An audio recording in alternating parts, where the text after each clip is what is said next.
Hello, first of all I'm going to talk to you a little bit, the usual blah blah blah, about the word marijuana, how it entered the English language. It was before Anslinger. It was to do with William Hearst, the newspaper magnate and forest owner of North America and Mexico as well. He was also a politician. He tried to be the mayor of New York twice and failed because he was not a very nice person.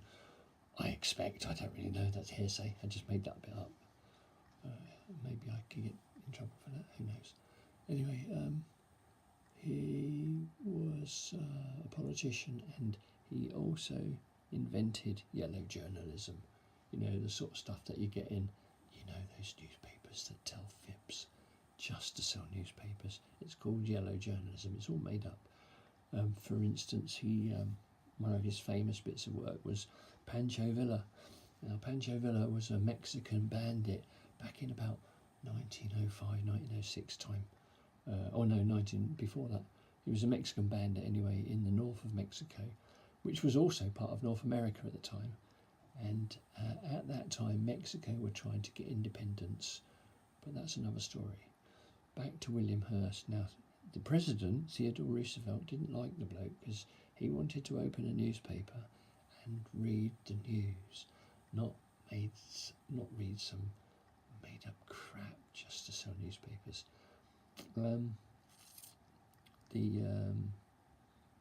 Anyway, so yeah, brain dead. The president, who didn't like William Hearst, decided to invent national parks. So he made, I think it was 5 or 6 areas, I think it was 5 areas of North America became overnight national parks. Well, probably over a few weeks, but overnight as such. So one day they weren't, and the next day they were. Loads of this land was owned by Theodore Roosevelt, see, told you, got no brain, can't remember anything. Loads of this land was owned by William Hearst. Yeah, that was him. Yeah, William Hearst. Right. Probably a bit of spite there from Theodore Roosevelt because he didn't like the bloke. So clever. So anyway, Theodore Roosevelt turned them areas into national parks. National parks meant you couldn't just cut down all the wood to turn it into paper. So therefore he'd have to look elsewhere for his paper sources. He was already a bit worried about hemp, hemp, cannabis, that stuff, because he thought it would make his forests not worth anything. Anyway, undaunted, well, sort of a bit undaunted, probably a bit daunted, but he owned loads of forests in Mexico. So off he went to Mexico with his lumberjack crew, I suppose that's what you'd call them, I don't know. So off they went to Mexico. When they got to Mexico, they bumped into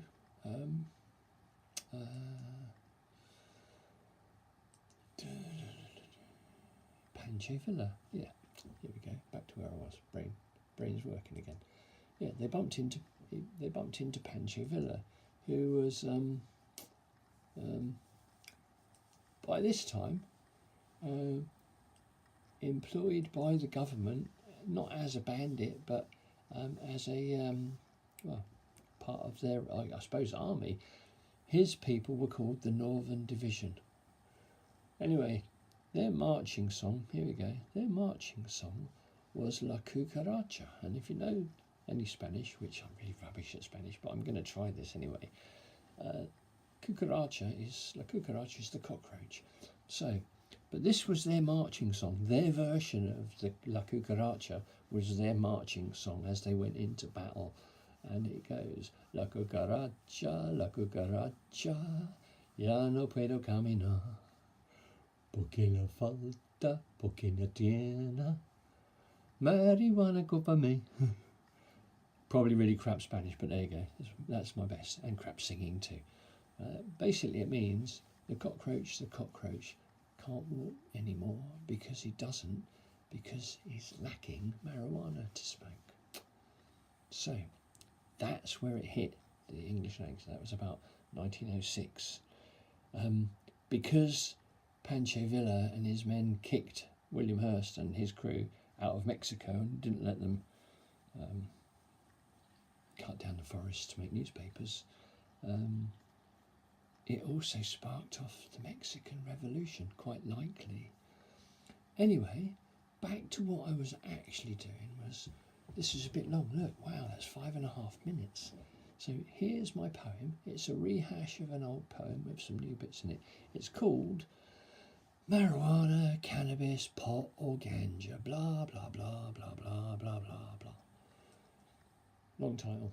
So here we go. Such squabbling over semantics is probably okay for new romantics. Divisions. Haven't we seen enough? It's just a word. That's petty stuff. If you argue with me over a word, I'll turn my back, because it's quite absurd. Or maybe I'm mistaken, or maybe you haven't heard. Cannabis use isn't legal or even decriminalised. The plant was never illegal, but its users were always despised. Back to what I was saying about arguing over a word. Do you think it's not deliberate that they steer you like a herd? Isn't racist. Marijuana's just a word. And if you knew the history, you'd know it's quite absurd. The word only entered English through a man named William Hearst. It was part of the abomination, and one of the very worst. Another was a banker, the US Treasury Secretary of State, who wanted hemp to disappear to make his investments great. He invested into fossil fuels, an industry spreading its wings, with fossil oils in everything. Imagine the wealth that brings. So prohibition wasn't really about people getting high. Marijuana, the word, was bandied about by a very racist guy. He was married to the niece of the banker. Now let me tell you why. His main task, just prohibition and to get legislation by. If you were obviously downright racist, then it was quite acceptable, see.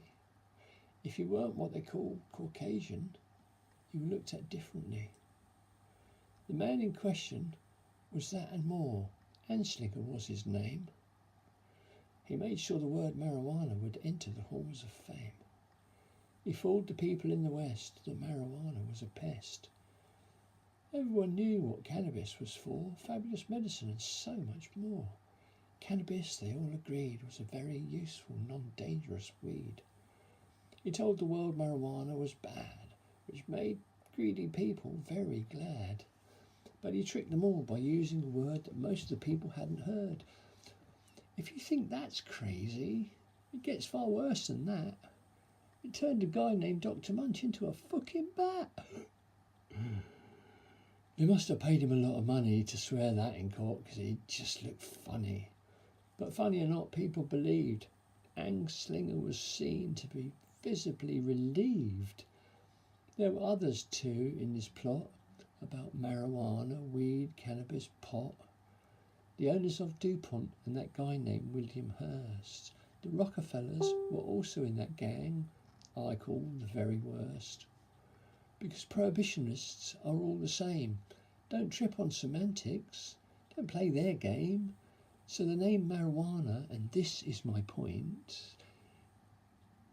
when you vape or eat or light your joint, it's just a word and not worth arguing unless you're a puppet on a very outdated string.